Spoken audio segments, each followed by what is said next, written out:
தொழிலாளர்கள் தினம் வாழ்க வணக்கம். உழைப்பு என்னும் நீச்சல் பழகி தினமும் வியர்வை நதியில் நீராடும் தொழிலாளர்கள் தினம் இன்று மே 1. உழைப்பவர்கள் தன் உரிமையை சிவப்பு சிந்தனையால் மீட்டெடுத்த தினம் இன்று மே 1.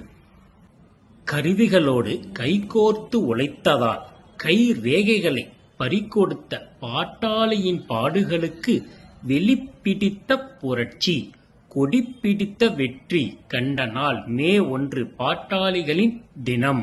உழைத்து களைத்து இளைத்து ஓய்ந்திருந்த உழைப்பாளி தொழிற்சாலையின் சங்கொலி கேட்டு சந்தோஷம் கண்ட நாள் தொழிலாளர்கள் தினம். பூமிக்கு தன் கரங்களால் புது வடிவம் கொடுத்த உழைப்பாளிகளின் புகழ் ஓங்கிய நாள் இன்று மே 1. தொழிலாளர்கள் அனைவருக்கும் நமது வீர வணக்கங்கள். வாழ்க உழைப்போர் உலகம். என்றும் உங்கள் அன்பன் S. Sathyanarayanan, Subramaniam jewellery shop, Namakkal.